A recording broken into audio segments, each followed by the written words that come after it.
Baik jamaah sekalian, kita awali majelis ini dengan lafaz basmalah. Bismillahirrahmanirrahim.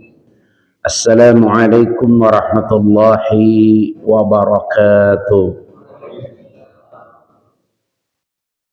Alhamdulillahi rabbil alamin. Wal aqibatu lil muttaqin. Wala udwana illa 'alal zalimin. أشهد أن لا إله إلا الله وحده لا شريك له وأشهد أن محمدا عبده ورسوله لا نبي بعده اللهم فصل وسلم وبارك على محمد إمام المرسلين قائد المجاهدين وعلى آله وأصحابه وأنصاره وجنوده وأنصاره ومن تمسك بسنته ومن دعا بدعوته ومن جاهد في سبيله ومن تبعهم بإحسان إلى يوم الدين أما بعد. وقال تعالى يا أيها الذين آمنوا اتقوا الله حق تقاته ولا تموتن إلا وأنتم مسلمون. Jamaah kaum muslimin, keluarga besar Masjid Jami Al-Falah Yasmin sektor 6 yang Allah muliakan. Alhamdulillah pagi hari ini Allah berikan kita umur, kesempatan. Mudah-mudahan insyaallah kita termasuk orang-orang dalam perlindungan Allah. Fi aunillah, orang yang subuh berjamaah, maka kata Rasul dia dalam lindungan Allah Subhanahu wa taala. Pagi hari ini rencana adik-adik remaja, cuma nih wajah-wajahnya remakoin ya. Harusnya nih pinggir sini nih remaja semua, ke tengah. Ya, ke tengah nih. Remaja itu jangan suka mojok. Bahaya kalau remaja suka mojok. Yang tua-tua boleh mojok. Yang tua itu carilah tiang nyandar. Itulah tua tuh. Nyandar, kakinya selonjoran. Nah, itu tua tuh. Remaja itu harus duduk tegak. Begitu. Dalam Al-Quran Allah menyebutkan innahum fityatun amanu wa zidnahum huda. Merekalah para pemuda yang Allah tambahkan keimanan mereka dengan petunjuknya. Seorang ulama Mesir mengatakan syarat sebuah negeri kokoh, kuat kalau ada hikmatus suyuh wa hamasatus syabab.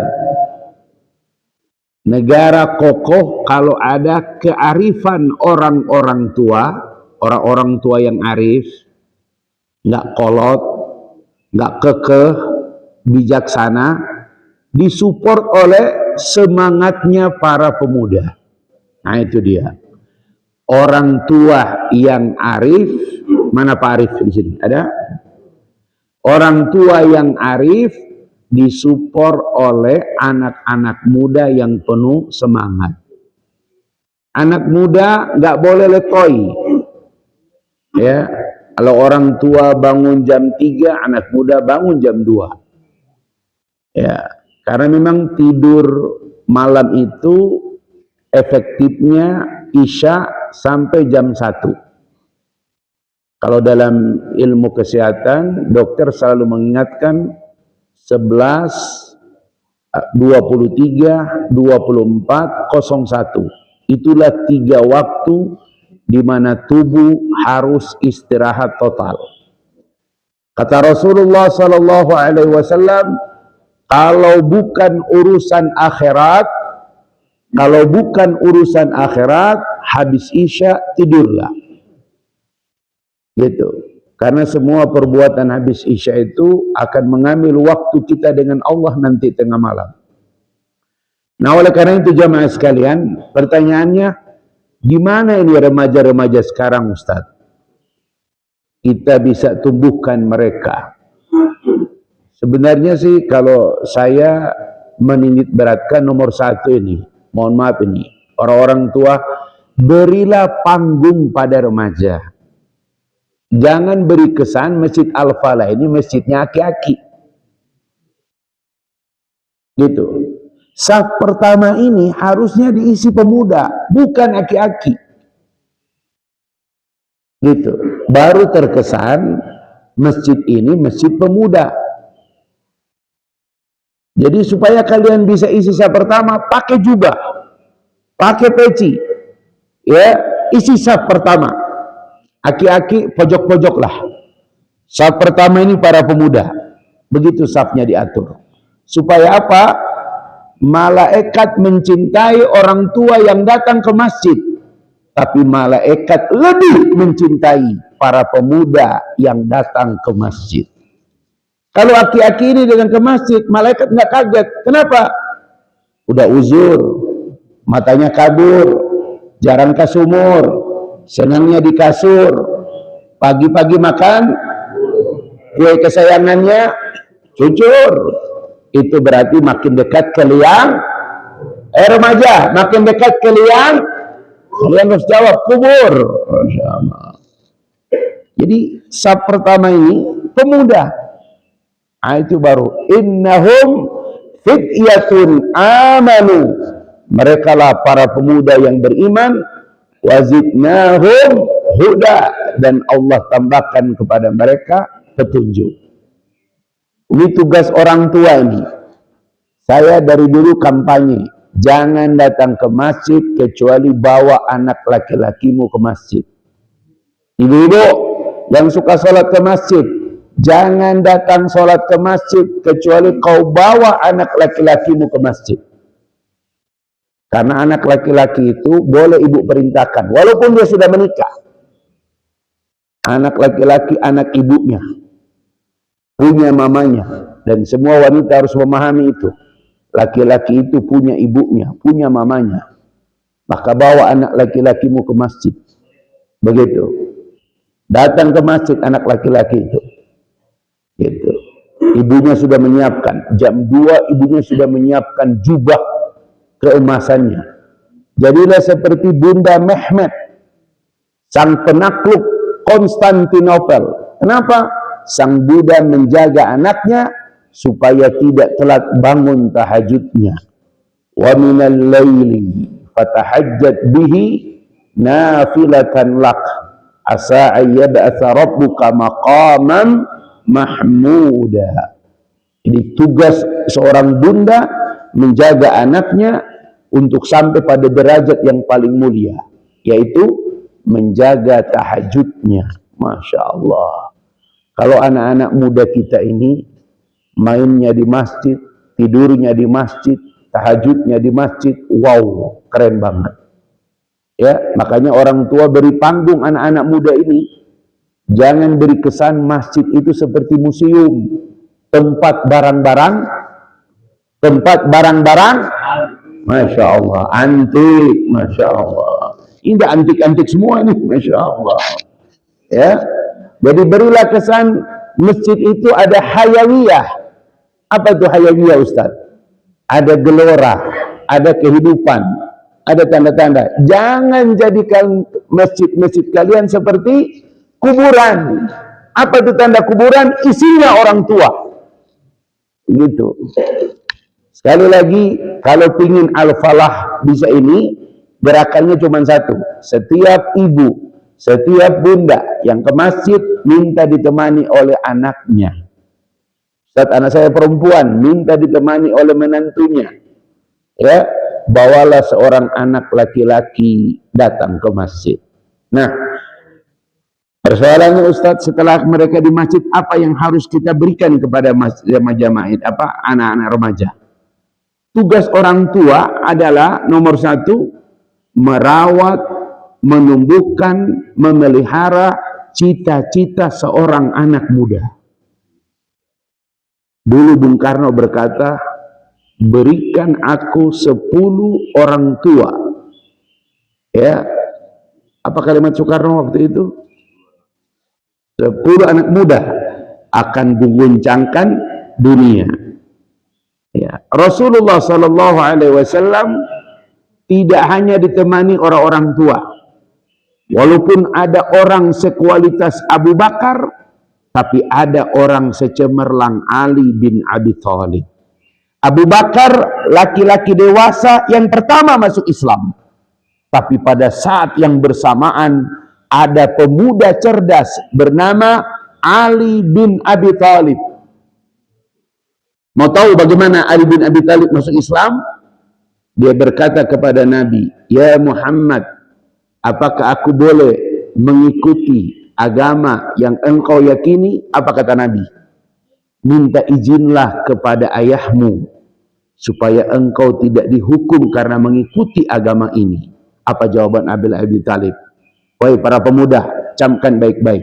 Apa kata Ali? "Ya Muhammad, apakah Allah ketika menciptakanku harus minta izin kepada orang tuaku? Kalau Allah minta izin pada orang tuaku, aku akan minta izin pada orang tuaku. Tapi ketika Allah menciptakanku, dia tidak minta izin kepada orang tuaku, maka aku mengikuti agama Allah, tidak harus minta izin kepada orang tuaku." Takbir! Begitu seorang pemuda. Laisal fata may yaqulu kana abi, walakinnal fata may yaqulu ha anadha.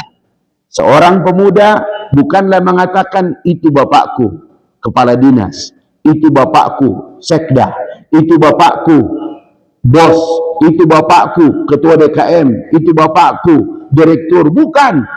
Pemuda itu mengatakan inilah aku, menunjukkan dadanya. Jadi orang tua nomor satu memelihara, menjaga, merawat cita-cita seorang pemuda. Karena pemuda itu hanya hidup dengan cita-cita.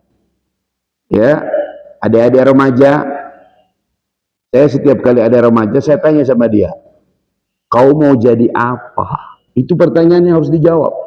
Karena kalau dia tidak tahu mau jadi apa, bahaya. Tidak boleh seperti seorang seniman, hidup mengalir aja, Ustadz. Bahaya itu, kalau ada banjir, hanyut dia. Nggak boleh hidup mengalir aja. Life is choice. Life is choice. Hidup itu pilihan. Faman syaa falyu'min, faman syaa falyakfur. Quran aja memberikan kebebasan untuk memilih. Siapa yang mau beriman, mangga. Siapa yang mau kufur, mangga. La ikraha fid din. Tidak ada paksaan dalam beragama. Tapi setiap orang harus memilih. Setiap orang harus memilih. Karena hidup itu sendiri adalah pilihan dirimu sendiri. Jadi remaja itu, adik-adik, ingat baik-baik, bermimpi, bercita-cita, hukumnya gratis. Maka tidak boleh ada orang bermimpi, bercita-cita, ya, yang biasa-biasa aja. Ah, saya mah bagaimana aja lah Ustadz. Pokoknya mah begitulah. Ah, ini repot ini. Mengalir seperti air. Wow, bahaya nih kalau musim hujan begini.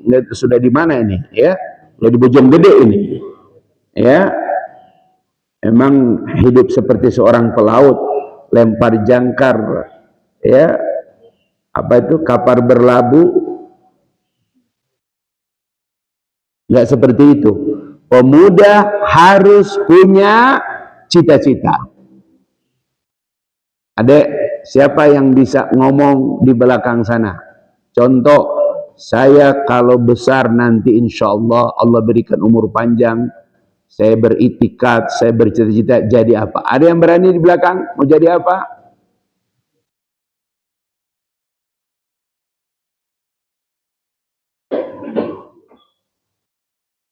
Saya bukan anti dokter, tapi jangan jadi dokter. Jangan jadi dokter. Gitu. Jangan semua jadi dokter. Karena memang jadi dokter itu panjang sekali. Sekarang undang-undang kesehatan ini repot. Kuliah 4 tahun, sarjana kedokteran. Kemudian koas. Habis koas ada lagi. Ya, makin sulit untuk mendapatkan itu. Kecuali orang tua mampu jadi dokter. Tapi memang banyak juga orang yang siap jadi dokter.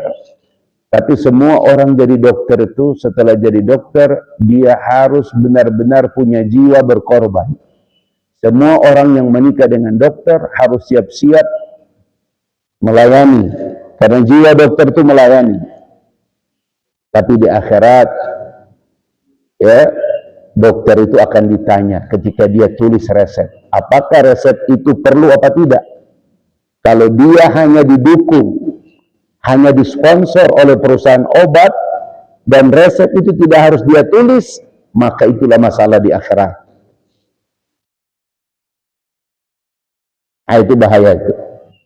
Jadi kalau jadi dokter, jadilah dokter yang siap melayani. Apa itu? Jiwa melayani.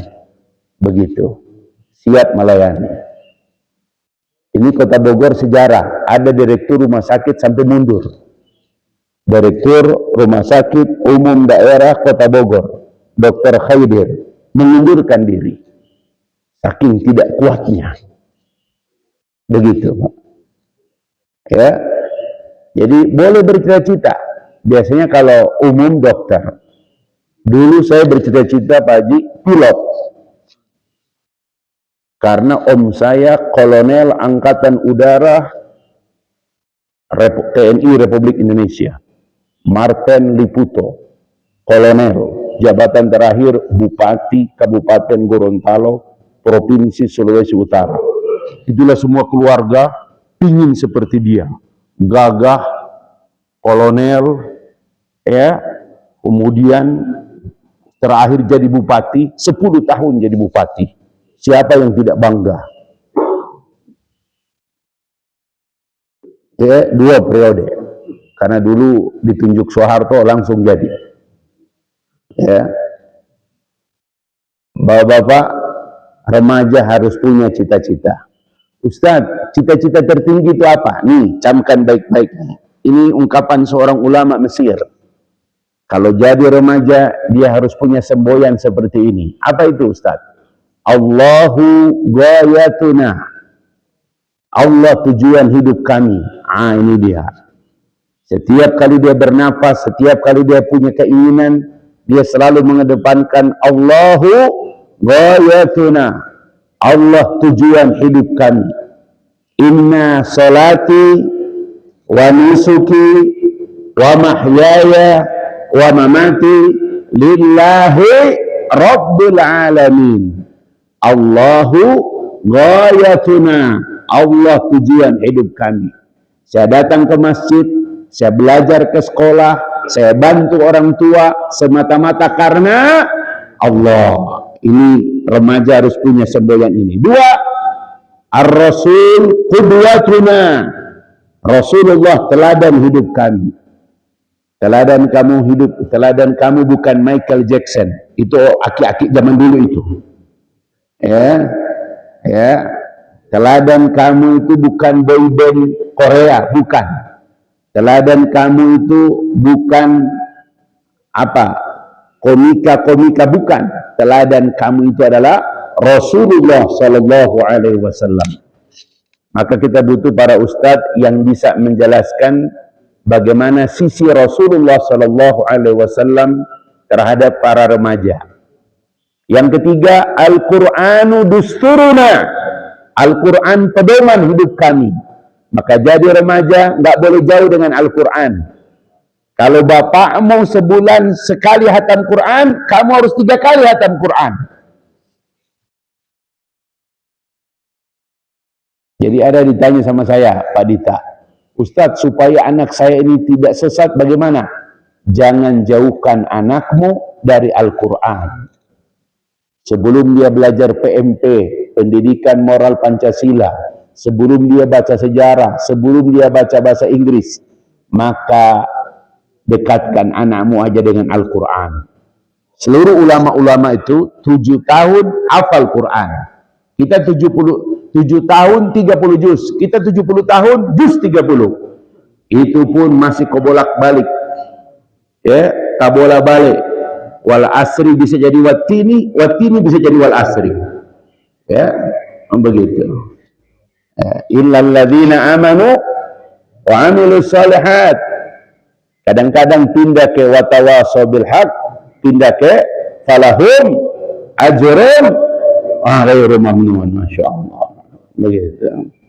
Jadi Bapak-bapak, Allahu ghayatuna, Allah tujuan kami, Ar-Rasul qudwatuna, Rasulullah teladan hidup kami, Al-Quran dusturuna, Al-Quran pedoman hidup kami, Al-Jihad sabiluna, jihad jalan juang kami, bersungguh-sungguh nak.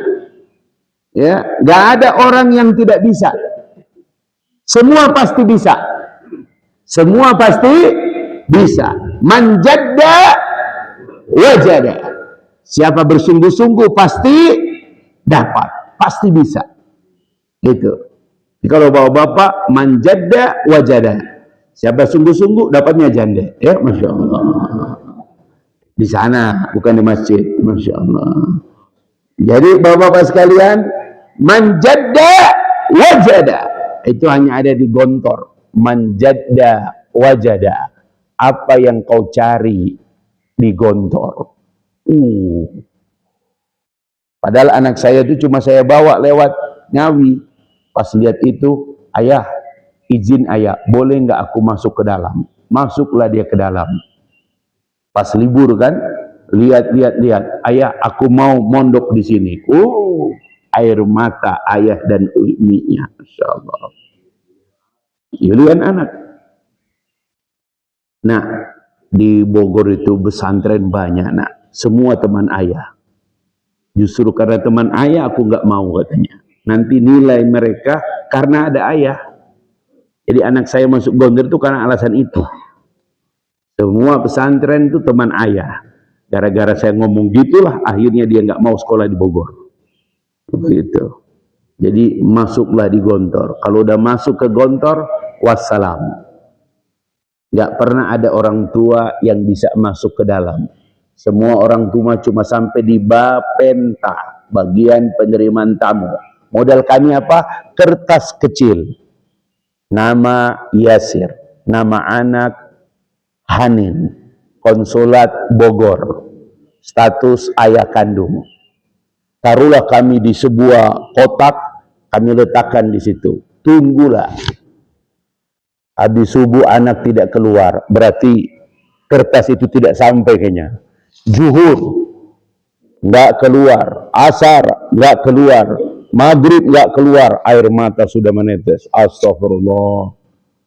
Datang ke bagian penerimaan tamu. Apakah kertas untuk anak saya sudah sampai? Sudah Pak, mungkin dia belum membaca. Allahu Akbar walillahilham. Air mata. Apalagi kalau yang beli tiket pulang pergi. Allahu Akbar. Jangan beli tiket pulang pergi. Belum tentu kau temuin anakmu. Itu ayam goreng yang sudah disiapin. Ini martabak yang sudah disiapin. Anaknya belum keluar. Air mata menetes. Kita keluar dari bagian penerimaan tamu. Lihat mereka sudah duduk di pojok-pojok dengan anaknya. Masya Allah. Tatapan itu membuat air mata jatuh. Kenapa anak saya tidak keluar? Datang lagi ke bagian, apakah anak saya sakit? Anak bapak siapa namanya? Disebutkanlah namanya. Baik Pak, saya coba cek ke belakang. Masya Allah, 1 jam ditunggu, nggak keluar-keluar tuh yang cek. Masya Allah. 3.000 santri Pak, bagaimana mau ngantri itu Pak? Nggak bisa. Dek, nggak bisa dek, bacakan di pengumuman itu dek, di toa besar itu. Nggak bisa Pak, ini rizki. Kalau anak dapat kertas itu bapak ketemu, kalau tidak ya tidak. Innalillahi wa inna ilaihi raji'un. Menyesal memasukkan anak di tempat ini kalau begini. Tapi kalau kita ambil anak kita, selesai, nggak bisa masuk lagi. Ya dia istirahat rata-rata 30 menit. Makanya sebelum dia datang, kita sudah siapkan semuanya. Tapi ketika dia sudah keluar, langsung janji, dek, berikutnya kamu bisa keluar asar apa maghrib? Kayaknya asar sulit deh ayah, maghrib aja ayah ya, Masya Allah. Karena isanya di sini, isanya hampir jam 8. Baik kalau begitu, kau mau makan apa dek? Mau udah janji itu, aku mau makan sate ayah. Si ayah cari sate sampai di mana, pokoknya yang penting anaknya maghrib keluar, sate sudah sedia. Pakai lontong apa pakai nasi? Lontong ayah, Masya Allah. Itu luar biasa. Dan ada juga pas kita nyuapin anak makan sate, kita lihat yang lain masih ngantri, anaknya belum keluar. Saya bilang, saya sudah merasakan itu. Saya bilang, Masya Allah. Begitulah kalau anak masuk pondok gontor. Gitu, Pak. Ya, kemarin ada yang meninggal 1 orang. Lagi ujian. Ini lagi ujian gontor. Tanggal 7 Januari sampai 7 Februari ujian. 7 Februari anak putri pulang. 8 Februari anak putri pulang. Syawal pengumuman naik kelas apa tidak. Gitu. Kemarin baru 1 hari ujian tanggal 7. Seorang anak jatuh. Dibawa ke rumah sakit Gontor. Gontor punya rumah sakit sekarang. Besok di CT scan, ternyata radang otak. Masuk ICU, tanggal 8 jam 14.02, dokter memastikan anak itu berpulang ke rahmatullah. Asal daerah Tangsel, anak pertama, kelas 6, kelas akhir, mau lulus. Gak kebayang orang tua itu. Nah, adik-adik, jadi nomor 1 Ustadz, orang tua harus menjaga cita-cita anaknya. Cuma rata-rata orang tua pingin anaknya seperti dirinya. Nah, ini masalah ini. Gitu. Boleh kau Ustadz? Boleh. Tapi anak-anak harus punya cita-cita, apapun itu. Begitu. Saya punya sepupu. Semua satu keluarga. 8 orang semuanya sarjana hukum. Karena bapaknya camat. Camat dulu zaman Orde Baru. Itu seperti raja kalau di kampung, Pak. Camat, Pak. Berapa banyak tanah bengkok, apalagi tanah lurus. Masya Allah. Camat itu berkuasa betul, Pak, di daerah itu, Pak. Semua anaknya plus menantunya SH. Saya hampir ikut itu, Pak. Karena kalau datang ke situ, buku hukum semua. Apa kata bapaknya? Kenapa anak saya hukum? Ini paling irit. Supaya adiknya tinggal pakai buku kakaknya. Karena buku sarjana hukum tidak pernah berubah. Itu aja yang dipelajari. Soalnya pun bisa diturunin. Itu aja yang ditanya. Masya Allah. Salah satu di antara anak mereka itu adalah Abdurrahman. Ya, tapi sayang Abdurrahman tadi sudah pergi dia. Abdurrahman, sarjana hukum. Join partnernya Farhad Abbas. Menangani kasus-kasus besar. Tapi kemudian dia wafat seketika. Sarjana hukum semua, Pak. Masya Allah. Itu orang tua yang cerdas tuh. Pokoknya biar gampang, ini buku ayah. Kau belajar nak, soalnya pasti sama nak. Ya, karena hukum kecuali sekarang berubah. Sejak 2 Januari 2026 berubah KUHP yang baru. Ya, KUHP yang baru. Jadi semua anak-anak harus punya cita-cita. Jangan sampai anak-anak tidak punya cita-cita. Kumpulkan anakmu. Kau tanya, mau jadi apa kamu? Begitu. Dan tugas orang tua memfasilitasi itu semua. Yang kedua, orang tua dengan remaja menyekolahkan anak-anak. Ilmu, harta harus dijaga, tapi ilmu dia yang menjaga. Ini anak-anak ini, walaupun memang di Indonesia ada orang yang hanya sampai SMA, tapi karena dia banyak belajar, Pak Haji Allah Yarham Adam Malik, wartawan senior, orang Melayu pertama, ya, levelnya seperti itu. beli Pak Adam Malik sampai pada level wakil presiden Republik Indonesia. Kalau Muhammad Hatta wajar, didikan Belanda. Tapi Adam Malik itu memberikan semacam jalan kepada anak muda bahwa walaupun pendidikan SMA tapi kursusnya banyak, belajarnya banyak, Allah takdirkan dia menjadi seorang wakil presiden Republik Indonesia. Tapi wapres keberapa itu ya? Wapres pertama Muhammad Hatta. Wapres kedua Sultan Hamengkubuwono. Yang keberapa itu? Sultan Hamengkubuwono ke-13. Apa? Ke-9. Ada orang Jawa jadi kita dengar aja lah gitu. Begitu. Sultan Hamengkubuwono ke-9. Ya. Baru wapres berikutnya deh. Wapres berikutnya siapa setelah Sultan Hamengkubuwono? Wah, ini harus searching Google lagi nih. Ya. Setelah Sultan Hamengkubuwono, wapres berikutnya siapa? Bukan. Ada Malik dulu. Ada Malik dulu, Pak. Habis ada Malik, siapa wakil presiden berikutnya? Umar Wirahadikusuma. Baru Sudarmono, baru Trisutrisno, iya kan? Gitu.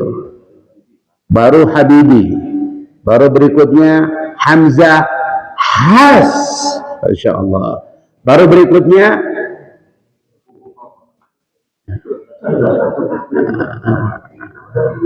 Megawati dulu. Habis Megawati Hamzah Has, habis Hamzah Has Yusuf Kala, habis Yusuf Kala Budiono, habis Budiono Yusuf Kala. Begitu Pak, Yusuf Kala, Budiono, Yusuf Kala. Satu-satunya orang Indonesia yang jadi wapres 2 kali, Yusuf Kala. Habis Yusuf Kala, baru berikutnya bukan Pak, Yusuf Kala, Budiono, Yusuf Kala, baru Ma'ruf Amin, satu-satunya ketua majelis ulama yang sampai pada level wakil presiden adalah Kiai Haji Ma'ruf Amin. Apa kata orang pesantren? Kiai Haji itu pernah jadi presiden, Gus Dur. Dan Kiai Haji pernah jadi wapres, Ma'ruf Amin. Itu fakta sejarah. Begitu Pak. Tapi orang Muhammadiyah berkata, Soekarno itu Muhammadiyah. Kenapa? Ada kartu keanggotaannya. Insya Allah. Muhammad Hatta itu Muhammadiyah. Jadi orang Muhammadiyah yang pertama, presiden dan wakil presiden. Tapi NU dan Muhammadiyah sama-sama menerima tambang. Insya Allah. Gitu. Yang beda justru HKBP tidak menerima tambang. Apa kata HKBP? Kami aja mengelola lapok sudah susah, apalagi mengelola tambang. Masya Allah. Gitu. Jadi anak-anak muda, Ustadz, kalau Ustadz bilang cita-cita, bagaimana menggapai cita-cita? Nah, cuma satu menggapai cita-cita. Man arada dunya fa'alaihi bil ilmi. Wa man arada al-akhirah fa'alaihi bil ilmi. Wa man aradahuma fa'alaihi ma bil ilmi. Siapa yang menginginkan kehidupan dunia, wajib baginya punya ilmu. Siapa yang ingin bahagia di akhirat, wajib baginya punya ilmu. Siapa yang ingin bahagia dunia akhirat, wajib baginya punya ilmu. Masya Allah. Ini kenapa nih aki-aki sampai sekarang subuh bertahan di masjid? Karena ini majelis ilmu. Majelis ilmu. Satu-satunya majelis yang tidak boleh kalian tinggalkan dalam satu hari adalah majelis ilmu. Masya Allah. Memang Al-Falah kelihatan masjid, tapi kalau lihat jadwalnya seperti sekolah tinggi agama Islam Al-Falah, Masya Allah. Jadwalnya bikin sampai orang Masya Allah. Ya, habis Jumat ada yang kajian Quran, habis asar ada yang belajar tahsin, Masya Allah. Jangan tanya jadwal ibu-ibu, sepekan 7 hari, taklim 8 kali, Masya Allah. Hanya ibu-ibu yang mencatat. Setiap kali ada taklim, ibu-ibu mencatat. Entah kapan mereka baca, urusan belakangan. Masya Allah. Yang penting mencatat. Imam Al-Ghazali berkata, adik-adik, Imam Al-Ghazali berkata, jihadus syabab, jihadnya anak muda, al-qiraah wal kitabah. Masya Allah. Jihadnya anak muda, membaca dan menulis. Makanya kalau anak muda di mana-mana bukan pakai HP, pakai tab. Dan tabnya bisa nulis. Tidak cukup membaca, harus bisa menulis. Begitu. Harus bisa menulis. Salah satu yang hilang dari hasanah masjid-masjid di Bogor adalah jarang sekali ada ustadz yang mengajarkan kaligrafi. Kaligrafi tidak sekedar seni, tapi membiasakan para pemuda ya mencoret-coret, ya melepaskan semua dengan belajar kaligrafi. Masya Allah. Bu, kalau pingin bapak tidak nikah lagi, suruh bapak belajar kaligrafi. Masya Allah. Itu salah satu pendapat ulama supaya para bapak-bapak tidak poligami. Belajar kaligrafi. Dia menuangkan semua itunya di kaligrafi. Masya Allah. Begitu. Cari guru kaligrafi. Saya dulu karena sempat mondok, jadi wajib belajar kaligrafi, Pak. Ya, begitu. Hanya di masjid ini nih, ceramah tidak pakai papan tulis. Yang lain udah pakai tab. Tidak. Saya selalu pakai papan tulis. Supaya orang tuh mau menulis. Mau menulis. Sekarang ibu-ibu nggak menulis, foto. Bentar Ustaz, saya foto dulu. Insya Allah. Itu. Ya. Jadi menulis. Al-qira'ah, baca. Al-kitabah, menulis. Itu spirit perjuangannya anak-anak muda itu. Ya. Seperti itu. Bercita-cita. Yang kedua, menuntut ilmu. Hanya menuntut ilmu yang tidak ada pensiun. Saya ulangi, hanya menuntut ilmu yang tidak ada pensiun. Ya, S1, S2, S3, S-lilin, ya, sampai guru besar. Semua orang berkata menuntut ilmu tidak ada pensiun. Utlubul ilma minal mahdi ilal lahdi. Menuntut ilmu dari buayan sampai ke liang lahat. Ustadz, kalau kayak anak gontor itu kelas 6 dia meninggal dunia, radang otak tidak terdeteksi. Semua tulisan di keluarga besar itu di grup, ya, apa? Mata fi sabilillah. Barang siapa yang meninggal dunia sementara dia lagi mencari ilmu, kata Rasulullah, mata fi sabilillah, maka dia mati di jalan Allah. Masya Allah. Dulu pulang sekolah, ayah saya nanya, udah pulang kau nak? Udah. Masih hidup? Masih ayah. Masya Allah. Karena dulu sekolah jauh. Ya, kalau bisa pulang berarti hebat. Pakai apa? Jalan kaki. Masya Allah. Begitulah. Jadi anak-anak muda ini berikan ruang mereka. Cuma di masjid ini nggak ada tempat anak muda. Ini semua tempatnya aki-aki. Tanda masjid banyak aki-aki, banyak tiang masjidnya. Masya Allah. Harusnya di sini itu ada ruang khusus, ya, home base pemuda, ya, dengan wifi kecepatan super cepat. Begitu, ya. Mana tempatnya di sini, Pak?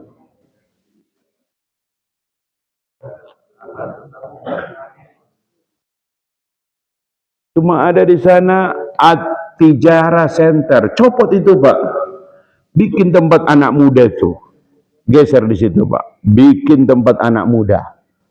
Young Center, para pusat para pemuda. Biarkan mereka berkreasi di sana. Begitu. Kalau masjid ada tempat base campnya anak muda, pada KM ketua Ramadan ngasih anak muda. Setuju? Yang baca pengumuman jangan aki-aki lagi. Ya, pemuda itu dia tampil semua. Di masjid kami pengumuman hari pertama ketua DKM sekaligus menyapa masyarakat.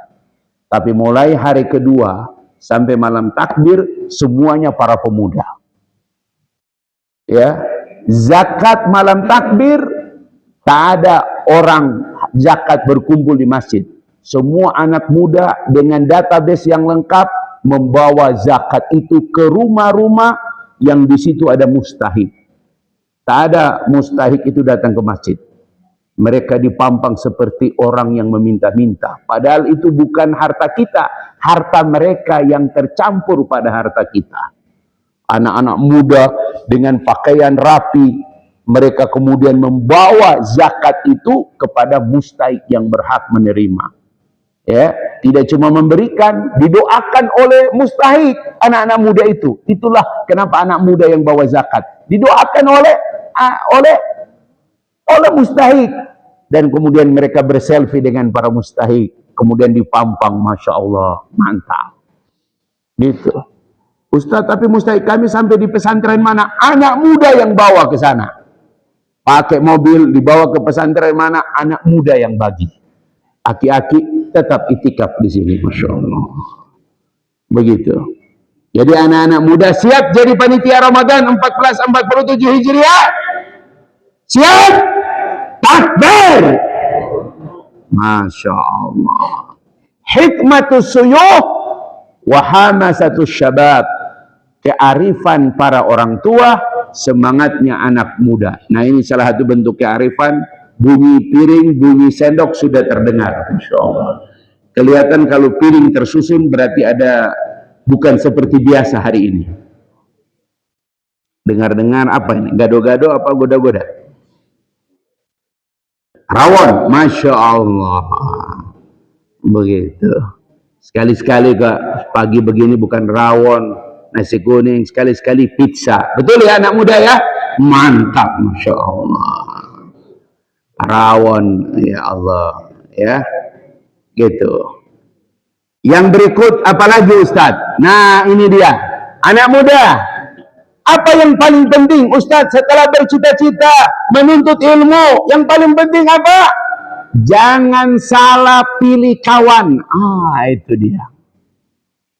Itulah berkawanlah di masjid. Kenapa? Almar'u ma'adini kholilihi. Seseorang itu kata Rasul tergantung agama teman-temannya. Itu dia. Bergabung dengan anak pang. Tahu anak pang? Kalau cecak jatuh tertanam di rambutnya. Rambutnya sudah ganti dengan kawat berduri. Kalau kita sampai depan Lotte Mart, perapatan lampu merah Yasmin, hari tertentu, ada hari tertentu Pak. Saya jam 4 lewat situ. Karena ada jadwal di BCC. Pas itu mereka sudah berdiri. Lihat saya pakai peci, lihat saya pakai ini. Assalamualaikum Pak Ustadz. Masya Allah. Salam mereka. Begitu. Pak Ustadz ada yang bisa dibagi. Inilah bagi bang kalian. Tapi kalian pulang sholat subuh. Masya Allah. Kaget mereka ada yang mengingatkan mereka sholat subuh. Jangan cuma ngasih duit Pak. Kasih duit. Jangan lupa sholat subuh. Jam 4 soalnya. Masya Allah. Hari tertentu ada anak pang jadwal di situ. Karena kalau siang atau sore, dinas sosial akan datang menjemput mereka. Almar'u ma'adini khalilihi. Seseorang tergantung agama teman-temannya. Falyanzur ahadukum man yukhalil. Maka perhatikanlah salah seorang di antara kamu. Remaja, dengan siapa kamu berkawan. Itulah sebabnya perhatikan teman anak-anakmu. Dia suka kumpul di mana? Base campnya di mana? Kegiatannya apa? Kalau tidak di rumah, dia di mana nongkrongnya? Kalau ada orang tua cuek, tidak peduli anaknya kumpul di mana, tinggal menunggu waktu. Tinggal menunggu waktu. Saya ditelepon, Pak Ustadz, mohon doanya, boleh datang ke rumah kami. Kenapa? Menunggu jenazah dari rumah sakit. Siapa bu? Menangislah ibu itu. Ibu itu salah satu direktur BUMN. Suaminya direktur BUMN. Suami istri karir cemerlang. Anak cuma satu. SMA negeri 1. Sekarang anak di mana? RSUD, Pak. Statusnya wafat, Ustadz. Cuman satu, anaknya wafat. Suaminya menyalahkan istrinya, istrinya menyalahkan suaminya. Mereka bukan mengambil hikmah, tapi mencari siapa yang punya kesalahan. Tapi yang paling mencengangkan, saya pikir anaknya tabrakan. Saya pikir anaknya radang otak. Karena nggak ada sakit anaknya setahu saya. Pekan yang lalu sehat. Ternyata anaknya overdosis. Apa pertanyaan dokter kepada ibunya? Bu, sebelum saya beritahu kepada ibu keadaan anak ibu sekarang di ICU. Ibu tahu dengan siapa terakhir dia bergaul? Si ibu menjawab dengan jaimnya. Dia bergaul dengan anaknya si ini, temannya aneh. Disebut nama-nama pejabat. Dia tidak tahu ternyata anaknya bergaul dengan orang-orang yang terjerat narkoba. Anaknya meninggal dalam keadaan OD, overdosis. Nah, itu dia. Adik-adik, falyandur ahadukum man yukhalil. Dek, perhatikan oleh kalian dengan siapa kalian berteman. Kalau ada teman ke masjid, bilang itu temanku. Itu dia. Ustadz, itu aki-aki. Itu teladanku. Begitu, Masya Allah. Gitu. Ya. Kalau di Masjid Nabawi, di Masjid Haram, kita bisa lihat tuh. Kalau yang pakai jubah, peci rapi, itu mahasiswa apa santri yang memang belajar di Masjid Haram, Masjid Nabawi. Tapi kalau yang pakai jeans, pakai jaket, tenteng sepatu, itu berarti anak muda yang diajak orang tuanya sholat di Haram atau sholat di Nabawi. Jadi kita sudah bisa lihat, kalau anak-anak yang santri itu mereka fokus Quran aja. Kenapa? Karena pasti kalau ke masjid, murajaah, setor hafalan. Tapi kalau yang pakai jaket, ada tulis LE, Lenteng Agung, ya Masya Allah. Ada tulis belakang klub basket, NBA, ya Masya Allah. Ada gambar ini, ada gambar itu. Ini anak muda yang diajak orang tuanya sholat di Masjidil Haram. Begitu tuh. Dan Pak, mohon maaf Pak, baca hadis tentang keutamaan saf. Saf pertama ini banyak para malaikat berkumpul di saf pertama. Maka di masa Rasulullah, saf pertama itu diundi. Karena nanti orang yang masuk di saf pertama dicatat oleh malaikat. Kalau orang di saf pertama, dek. Kalau orang di saf pertama ini tidak hadir, malaikat akan menyebut namanya. Aina fulan, aina fulan, aina fulan, aina fulan. Betapa beruntungnya dek kalau nama kamu yang disebut di sini. Makanya saf pertama ini harus ada pemuda. Kalau laki-laki, malaikat udah tahu deh gitu, Masya Allah gitu. Ya gitu. Kenapa? Karena malaikat sudah beri WA ke malaikat Israel. Ya ini dia. Kapan diambil nih orang? Masya Allah gitu. Ya. Mana Pak Rahim? Umroh?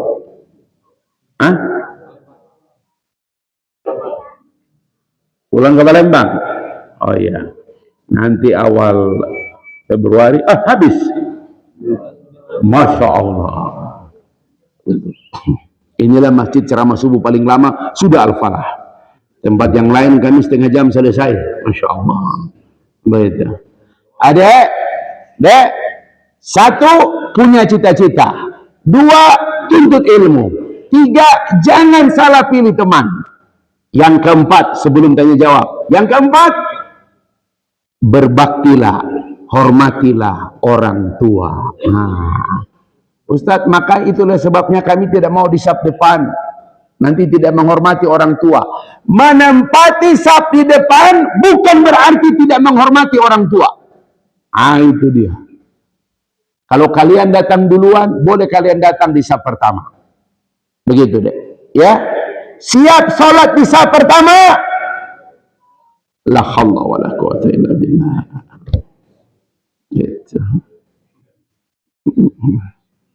Kalau di masjid saya, kecuali pemuda itu datang di bawah jam 4, baru dapat saf pertama. Saf pertama itu sudah ada nama, Pak. Dan sabitan, tetap tidak pernah berubah, Pak. Karena mereka datang jam 4 tepat, langsung tahiyatul masjid. Mau Ramadan, bukan Ramadan, saf pertama subuh itu sudah ada nama semua masjid saya itu. Dan dari ujung sampai ujung, minyak angin, minyak tawon, minyak lawang, semuanya itu Masya Allah. Mereka datang bukan berbagi minyak wangi, berbagi minyak angin dan minyak gosok. Makanya saya malas di saf pertama. Baru mau sholat, Allah, minyak lawang, minyak tawon, Masya Allah.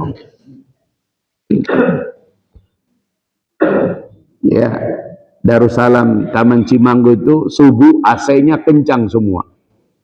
Maka mereka saf pertama itu minyak gosok, minyak angin semua, Masya Allah.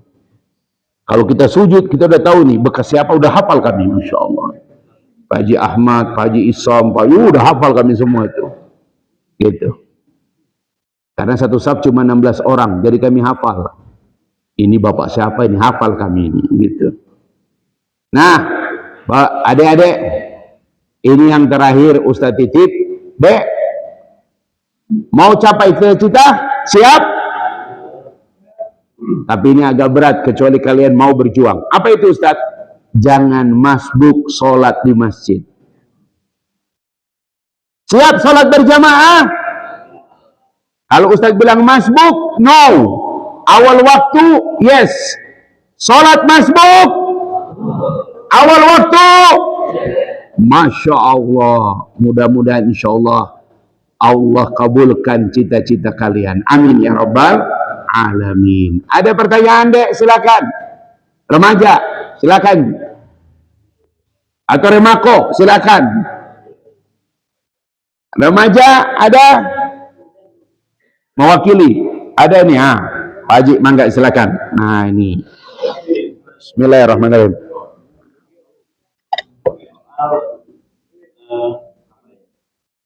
Konsistensi atau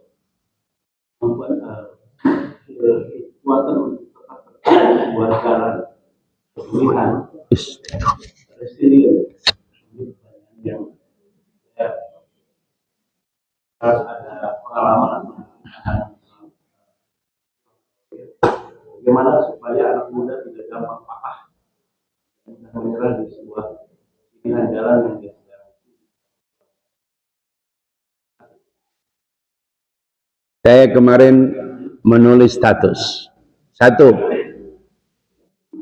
Apa yang Allah tunda kepadamu pasti diganti dengan yang lebih baik. Apa yang Allah tetapkan kepadamu pasti itu yang terbaik. Apa yang Allah rencanakan untukmu itulah yang lebih baik. Jadi kalau bicara tentang daya juang, bicara tentang bagaimana orang bisa tetap berada di jalan yang lurus, itu paling susah dalam agama. Ayat yang paling berat dalam agama, ini anak-anak muda harus paham ini, ayat yang paling berat dalam agama, yaitu Quran surat Hud. Surat Hud, surat 11 ayat 112. Ketika ayat ini turun, para sahabat berkata, "Ya Rasul, ya Rasul, ya Rasul." Kata Nabi, "Mada bikum?" Ada apa dengan kalian? Karena mereka berteriak, "Ya Rasul, ya Rasul, ya Rasul." Rambut Nabi hitam mengkilap. Tiba-tiba mereka melihat di rambut Nabi tumbuh uban. Kenapa tumbuh uban? Saking beratnya ketika ayat ini turun. Quran surat Hud surat 11 ayat 112. Apa ayatnya? Fastaqim kama umirta wa man taba ma'aka. Ini lihat ayatnya baik-baik. Kata istiqomah dalam agama itu biasanya kata perjuangan. Innal ladzina qalu rabbunallah summastaqamu. Sesungguhnya orang-orang yang berkata Tuhan kami adalah Allah, kemudian mereka meneguhkan pendirian mereka. Kalimat summa itu menunjukkan proses yang panjang. Tapi di ayat ini tidak pakai summa, langsung fastaqim kama umirta wa man taba ma'aka. Diterjemahkan oleh Kementerian Agama, saking beratnya ayat ini oleh Kementerian Agama diterjemahkan dengan bahasa yang super soft. Apa terjemahannya? Tetaplah engkau Muhammad berada di atas jalan yang lurus, jalan yang benar. Wa man taba ma'aka, bersama orang-orang yang taubat denganmu. Untuk membuat seseorang tetap berada di atas jalan yang lurus, tidak bisa sendirian. Tidak bisa sendirian. Sendirian itu sepi. Makanya kenapa dalam Islam gak boleh orang itu menyendiri. Gak boleh. Alaikum bil jamaah, wajib atas kalian berjamaah. Karena kalau sendiri bahaya. Banyak orang tersesat karena sendirian. Makanya saya sering bilang, buka fikih 5 mazhab. Hukum menduda itu makruh. Nggak boleh menduda lama-lama. Kalau janda itu pilihan. Tapi duda itu makruh. Nggak boleh hidup sendiri. Masa sandal jepit aja ada pasangan kamu sendirian? Datang ke ATM di depan satpam, itu ATM di tulisan ATM bersama. Kamu sama siapa? Gitu Pak. Wa man taba ma'aka, bersama dengan orang-orang yang taubat. Allah nggak bilang bersama orang yang top, bersama orang yang pintar, bersama dengan, tapi bersamalah dengan orang-orang yang taubat denganmu. Pak, kalau pingin konsisten dalam satu hal, carilah kawan yang suka beristighfar. Kenapa? Karena orang yang suka beristighfar, dia sadar dirinya salah. Maka lihat Al-Baqarah. Ini cuma ada satu ayat dalam Al-Quran, gak ada pernah diulang lagi. Al-Baqarah surat kedua. Ayatnya 222. Masya Allah. Ya, ayatnya 222. Di Quran yang sampai 222 ayat cuma Al-Baqarah. Ya, karena ada surat 2. Ayat apa ini? Ayat larangan mendekati istri dalam keadaan haid. Walaupun dalam bab fikih ini debatable. Karena kata Aisyah ketika aku haid, Rasul mendatangiku, tapi mengalas tubuhku. Apa ujung ayat ini? Ini kalau anak muda sampai pada level ini, Masya Allah. Inilah yang dijadikan dasar ulama, habis wudu ada doanya. Innallaha yuhibbut tawabin wa yuhibbul mutatahhirin. Ini sekaligus kiatnya Pak. Kalau Bapak pingin kuat, tidak mudah patah, 2 yang harus Bapak lakukan. Allah sangat mencintai. Dalam gramatikal tafsir Al-Quran, tidak boleh ada kata cinta dalam Quran, kemudian kita tidak memberikan perhatian. Kalau Allah bilang cinta, berarti ayat itu ayat yang paling prioritas.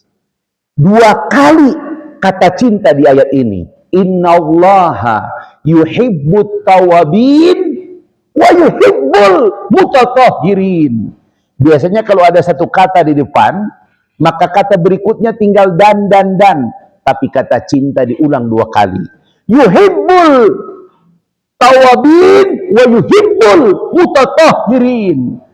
Allah sangat mencintai orang-orang yang suka bertaubat, dan Allah sangat mencintai orang-orang yang suka mensucikan diri. Ada 2 kebiasaan kalau kita ingin kuat, tidak mudah patah. 1, perbanyak istighfar. Apa arti istighfar? Ngaku salah. Apa arti istighfar? Ngaku punya kekeliruan. Karena musuh yang paling utama pada setiap pribadi adalah merasa benar, merasa tidak salah. Ini masalah. 1, perbanyak istighfar. 2, apa yang kedua? Sukalah mensucikan diri. Apa terjemahannya? Tajdidul wudu. Hei pemuda, siap jaga wudu? Saya baru tahu apa yang membuat Masjid Pemuda Sukabumi itu luar biasa. Mereka punya kewajiban, nggak boleh batal wudu. Batal wudu, wudu lagi. Batal wudu, wudu lagi. Kenapa? Aktivitasnya di masjid. Masya Allah. Karena Allah mencintai 2 golongan. Golongan yang pertama, orang yang suka beristighfar. Golongan yang kedua, orang yang suka mensucikan diri. Masya Allah. Patah, jatuh, itu biasa. In takunu ta'lamuna fa innahum ya'lamuna kama ta'lamun. Tapi yang bisa bangkit dan tetap bersemangat hanya orang yang suka beristighfar dan orang-orang yang suka berwudu. Al-Baqarah 249, 250. Siapa itu? Pengikut Talut ketika melewati sungai. Kata Talut, jangan minum kecuali sekedarnya. Tapi sebagian besar tidak cuma minum, nyelam. Maka orang-orang yang nyelam itu ketika melihat Jalut dan bala tentaranya berkata, la taqata lana al-yaum. Hari ini kita tidak punya kemampuan apa-apa. Kenapa? Gede banget Jalut, tentaranya besar. Apa? Ciut. Tapi orang-orang yang minum hanya sekedarnya, apa ucapan mereka? Kam min fi'atin qalilatin galabat fi'atan katsiratan biiznillah. Berapa banyak kelompok yang kecil bisa mengalahkan kelompok yang besar dengan izin Allah. Apa sifat mereka? Sifat mereka adalah orang-orang yang suka beristighfar. Bapak-bapak, saya sebutkan waktu istighfar terbaik. Kalau datang di sini jam 4, sholat 2 rakaat, cukup. Jangan tambah-tambah sholat lagi kalau sudah selesai witir. Ustadz, apa berikutnya? Dari jam 4 sampai datang subuh, tidak ada zikir yang lebih utama kecuali istighfar. Pilih istighfar. Istighfar yang paling tua. Istighfarnya Nabi Adam alaihissalam. Rabbana zalamna anfusana wa illam taghfir lana wa tarhamna lanakunanna minal khasirin. Istighfar, penyesalan Nabi Yunus. La ilaha illa anta subhanaka inni kuntu minadz zalimin. Istighfar khusus yang diajarkan Nabi kepada ulul fadli. Siapa itu ulul fadli? Seorang sahabat yang punya 1000 keutamaan. Abu Bakar Siddiq radhiyallahu an. Ketika dia menangis sepekan karena dia bersumpah tidak lagi membantu kerabatnya, Rasulullah mengajarkan dia satu istighfar yang membuat dia tenang. Apa itu istighfar Abu Bakar?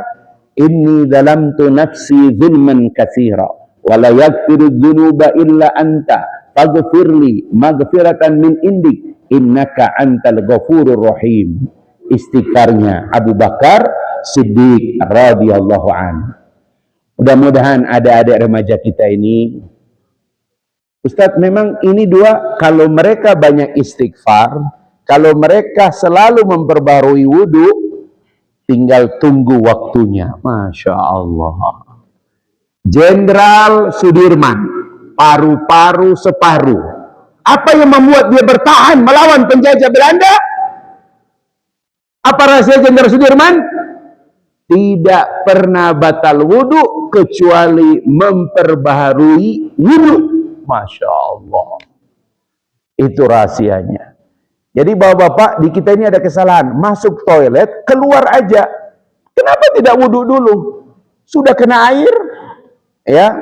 Makanya jadilah masjid seperti Masjid Nabawi, ya. Hampir tiap itu ada tisu. Orang datang tuh dari mana-mana bawa tisu. Karena memang itu sedekah paling baik di masjid dua, air dan tisu. Jadi orang wudhu, selesai wudhu ada tisu. Ada sebagian mazhab kalau berwudhu jangan jangan dikeringkan. Walaupun itu debatable pendapat, ya. Jadi berwudhu ada tisu, di sini ada tisu, di sini ada tisu. Pak Syafruddin beli tisu 1 dus besar, ya. Nanti cari ada yang gambar Ustadz Yasir, itu aja. Sumbang bagi ke masjid-masjid, ya. Tisu, jadi orang tisu. Supaya apa? Supaya orang itu nyaman. Begitu. Saya kemarin mau khutbah berapi-api, nggak lihat tisu. Ternyata tisu disimpan di bawah begini. Gitu ya. Taruh di atas begitu. Kenapa kemarin khutbahnya keras Ustadz? Karena saya merasa di situ suaranya kecil, maka saya keraskan suaranya. Ternyata mic-nya semua ke sini, Masya Allah. Tapi memang sengaja Pak, karena suasana kemarin suasana sepoi-sepoi. Adem. Kalau khutbahnya Alhamdulillah, Alhamdulillahilladzi hadana lihada, insyaallah semua langsung turun. Sang khotib merasa senang, kelihatan jamaahnya paham. Ya, padahal nilainya sudah mengalir, ya, Masya Allah. Ya, jadi bapak-bapak mohon maaf kalau Ustadz Yasir khutbah, begitulah adanya, ya, begitu. Ustadz belajar dari mana? Ke Haji Hussein Umar, salah satu singa podium Dewan Dakwah Keramat 45. Itulah kami diajarkan kalau khutbah harus jelas, kalau khutbah harus keras, kalau khutbah masih ada yang tidur, ada apa yang ada di meja, boleh kau lempar ke orang itu. Orang Arab begitu, khutbah ada yang tidur, dilempar. Begitu, ya. Saya pernah Pak, ada penceramah dari Timur Tengah, dia bawa 3 tasbih, tapi nggak pakai begini dia. Tasbih kecil, tasbihnya punya. Ternyata tasbih itu untuk melempar orang, Masya Allah. Karena mengantuk dalam ta'lim, mengantuk dalam khutbah, menular. Kalau ada orang ngantuk di samping kamu, tinggal tunggu sebentar, kamu juga ngantuk. Gitu. Maka bangunkan orang sebelah tanpa suara. Kalau dia menghadap. Sunnah dalam khutbah, Pak, menatap khotib. Itu salah satu sunnah. Tatap khotibnya. Begitu. Jangan tatap HP-mu. Masya Allah. Ibu, siap? Kelihatan masih setengah jam lagi ini, Masya Allah. Jadi Pak Haji, banyak teori tentang untuk orang tetap kuat. Tetapi secara khusus, kalau dikaitkan dengan konsistensi, 2. 1, perbanyak istighfar. 2, perbarui wudhu. Kalau pendapat yang lain, datanglah ke orang yang jika kau tatap wajahmu, kau akan melihat akhirat. Masya Allah. Ada orang Pak, jangankan dia ngomong, tatap wajahnya aja sudah terlihat akhirat. Wah, itu luar biasa. Begitu Pak. Begitu. Adik-adik, siap sholat berjamaah di masjid? Masbuk? No. Tepat waktu? Yes. Itu aja Ustaz titip ini, ya. Begitu. Ustaz Ahmad, nanti remaja hadirkan satu yang siap azan, pilihkan mereka azan yang bagus, posisi di situ, suruh dia berdiri, datang 10 menit sebelum azan, dicek dulu, cek sound, coba. Jadi dia praktek dulu azan, udah oke, bengkok luruskan Ustaz Ahmad, baru suruh dia azan di situ. Allahu Akbar, Allahu Akbar. Masya Allah. Sang bunda, itu suara anak saya, Masya Allah. Begitu. Sebelum ke masjid dia bilang, Bunda, Mudah-mudahan aku yang azan zuhur ini. Masya Allah. Coba azan selama Ramadan, anak muda yang azan. Masya Allah. Ada masjid Pak, azan zuhur itu seperti ajak tidur. Allahu Akbar. Allahu Akbar. Ya Allah. Aki-aki ya Allah. Masya Allah. Ya, harus semangat azannya. Pak, saya mohon maaf kalau Bapak tersinggung. Suruh remaja yang azan. Bagaimana caranya Ustaz Ahmad? Didik mereka punya azan yang kuat. Pak, ini bukan soal Bapak tersinggung apa tidak. Remaja-remaja ini suruh jadi muazzin. Suruh jadi muazzin. Pak, apa pahala paling besar Bilal bin Rabah muazzin? Dan tidak ada yang lebih membanggakan ketika dia dekat dengan Hasan dan Husain. Ketika Rasulullah SAW wafat, nggak ada orang satupun di Madinah yang bisa mengajak Bilal azan lagi, kecuali ketika Umar datang minta, tolak sama Bilal. Tapi Umar tahu, ada orang yang kalau minta pada Bilal, dia tidak bisa menolak. Dia melalui Hasan dan Husain. Masya Allah. Ketika cucu Nabi yang minta, maka Bilal tidak bisa menolak. Kenapa? Karena Bilal pernah mendengar, siapa yang menyakiti Fatimah, berarti menyakitiku. Menyakiti Hasan Husain, menyakiti Fatimah. Menyakiti Fatimah, menyakiti Rasulullah. Maka kemudian tiba-tiba Madinah seperti kota mati. Karena mereka seperti melihat Rasulullah hidup kembali dengan azannya Bilal bin Rabah. Masya Allah. Mudah-mudahan insya Allah anak-anak remaja kita nih. Mohon maaf Pak, bukan soal aki-aki nggak boleh Pak. Ya, beri panggung untuk remaja. Takbir! Remaja siap azan. Jadi Pak, beri Ustaz Ahmad, cari waktu yang terbaik, remaja dijadwal azan di sini. Begitu. Datang 10 menit seperti di sini. Cek sound dulu. Ya, latihan, coba. Allahu Akbar, Allahu Akbar. Dilatih mereka. Ya, setengah 12 latih. Azan zuhur remaja, azan asar remaja. Boleh. Pilih waktu dulu, jangan langsung azan subuh. Nanti Masya Allah. Mentor terbaik insya Allah. Begitu. Adik-adik siap azan ya? Insya Allah. Ya, semangat ini, semangat. Ya, sekali lagi mohon maaf ke aki-aki yang suka azan itu, pahalamu sudah banyak, insya Allah. Pahalamu sudah banyak, insya Allah. Ya, beri panggung anak-anak remaja untuk azan, Masya Allah. Ya, gitu. Supaya dia rajin ke masjid. Karena orang azan 10 menit sebelum waktu dia sudah ada di sini. Duduk di pojok, nanti dia siapkan itu. Ada mic di pojok itu. Masya Allah. Begitu. Insya Allah. Buat daftar. Jangan cuma daftar buka puasa. Daftar muazzin al-falah. Ada di pojok situ. Wih, udah lewat waktu? Masya Allah. Inilah sejarah pertama saya ceramah di sini lewat waktu. Masya Allah. Mudah-mudahan adik-adik kita ini insya Allah, Allah jaga mereka dengan baik. Allah jaga hidupnya. Allah jaga masa depannya. Allah mudahkan jodohnya. Juga jodoh bapaknya. Ya Masya Allah. Ya, Allah mudahkan cita-citanya. Ya. Dan Allah berkahi hidup mereka. Bahkan hari tua mereka. Amin ya Rabbal Alamin. Allahumma balikna Ramadan. Allahumma balikna Ramadan. Ya Allah, pantasan jamaah Masjid Al-Falah, keluarganya, besannya, handetolannya, jamaahnya, Engkau pertemukan dengan Ramadan. Ya Allah, jaga anak-anak kami, ya Allah. Jaga masa depan mereka, ya Allah. Mudahkan jodohnya, ya Allah. Mudahkan cita-citanya. Jauhkan mereka dari fitnah akhir zaman. Jauhkan mereka dari pergaulan-pergaulan bebas. Bahaya narkoba, LGBT, pornografi, teman-teman yang jahat. Allahumma ya Allah, peliharalah mereka dari semua fitnah akhir zaman.